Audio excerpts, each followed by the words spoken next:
ఇంట్లో వదిలేసి వెళ్ళినప్పుడు ఎక్కడికెళ్ళినా వెళ్ళినప్పుడు ఎక్కువ జాగ్రత్త చెప్పేవాళ్ళనమాట. ఈ తలుపు ఇలా వేసుకోండి, ఎవరైనా తలుపు కొడితే తీయకండి. అసలు అలా కొడతారు, తీయకూడదు అయన్నీ కూడా మనకేం ఉండవు. ప్రశాంతంగా పడుకునే వయసులో. అలా కొన్ని ఫియర్స్ అంటే తనకున్న ఎమోషన్స్ చెప్పడం వల్ల మాకు హ్మ్. కూడా పెద్దయినాక అవేంటంటే తెలియకుండానే లోపల ఈ చిన్నప్పుడు విన్న మాటల యొక్క ప్రభావం అట్లా ఉండిపోతది. నాకు ఈ అవును. ఆయనలో ఉండే ఈ ఆహ్, ద్వంద్వ భావన అంటే భగవంతుడింట్లో మంచి భక్తి మార్గంలో ఉండేవాళ్ళు.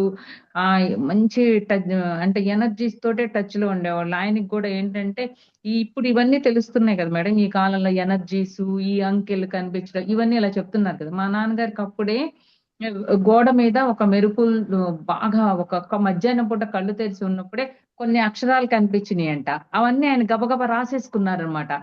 హుహు. రాసేసుకొని వాళ్ళ మేనమామకి చూపిచ్చారు. అంటే ఏంటంటే నాన్నగారి తరపు వాళ్ళ తాతయ్య గారులు గాని వాళ్ళందరూ గూడా ఎక్కువ భక్తి మార్గంలో ఉండేవాళ్ళనమాట.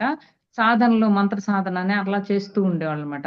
ఆయన ఎవరిని అడగలితే వాళ్ళ మేనమామ గారుంటే వాళ్ళ కుటుంబం పెద్దంటే, "అరేయ్! ఇయ్యెక్కడివిరా ఇవి బీజాక్షరాలు. ఇవి నువ్వు జాగ్రత్తగా వీటిని సాధన చేసుకుంటే" "ఏమో మావయ్య నేను కళ్ళు తెరిచి ఉన్నప్పుడే నాకు గోడ మీద ఇట్లా వెలుతుగ్గులాగా కనిపించినియి" అని. అంతా ఉండేవాళ్ళాయన. కానీ కొన్ని ఫియర్స్ ఉండేయి ఆయనకి. హ్మ్. నాకిప్పుడు మీరు చెప్తుంటే దానికి సంబంధించిన క్లారిటీ వచ్చాయన్నమాట.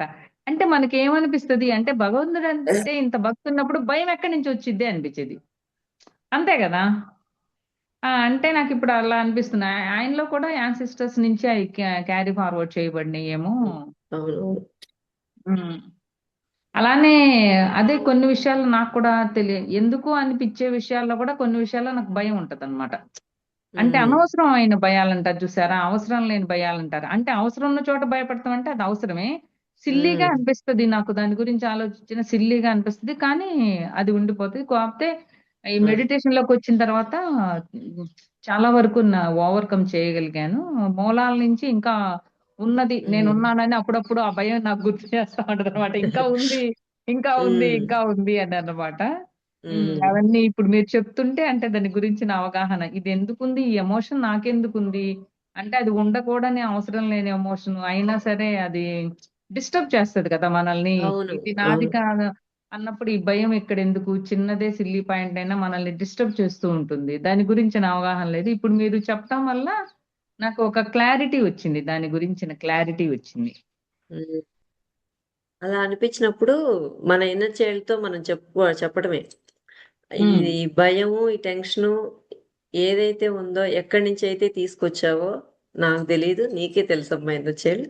నువ్వు హ్మ్. ఎవరి దగ్గర నుంచైతే తీసుకొచ్చావో వాళ్ళకి హ్మ్. ఇంత లైట్ యాడ్ చేసి ఇచ్చేసేయి తీసుకెళ్ళి.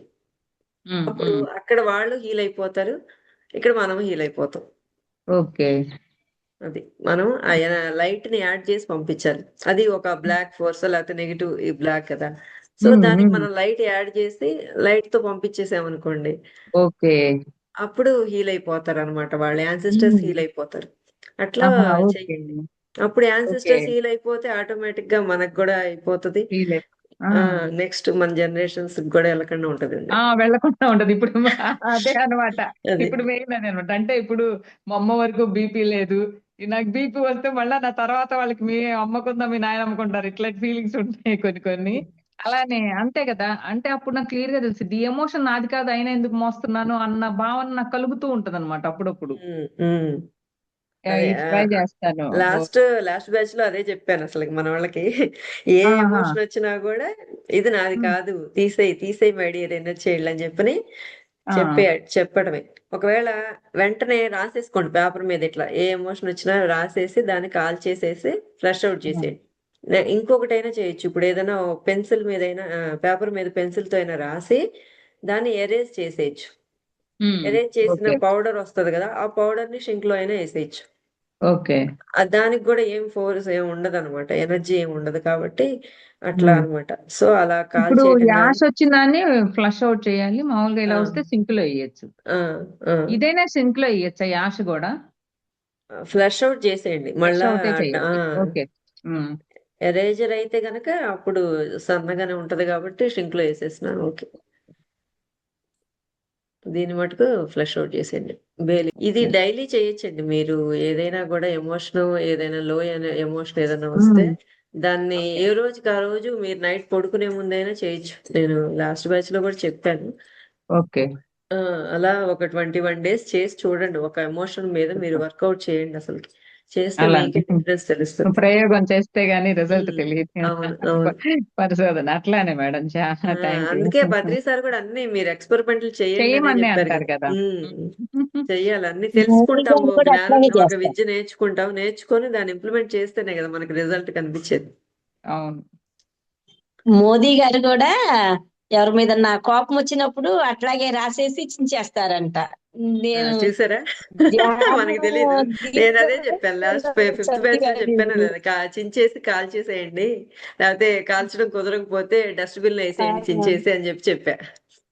ధ్యానం మా వారు కూడా మొన్నటిదాకా ధ్యానం ఏంటే ఫస్ట్ లో అయితే కొంచెం విసుక్కోవటం కొంచెం అట్లా ఇట్లా చేశారు. తర్వాత నాకు కొంచెం ఇట్లా జరుగుతున్నాయండి, బాగున్నాయి, మీరు అట్లా అనమాకండి, అట్లా 4-5 సార్లు 10 సార్లు అన్న తర్వాత కొంచెం ఈ మధ్య తగ్గింది. ఏమంటున్నా ధ్యానం చేసుకో అని చెప్తున్నారు. Okay madam. Thank you okay madam. Okay అండి, థ్యాంక్ యూ.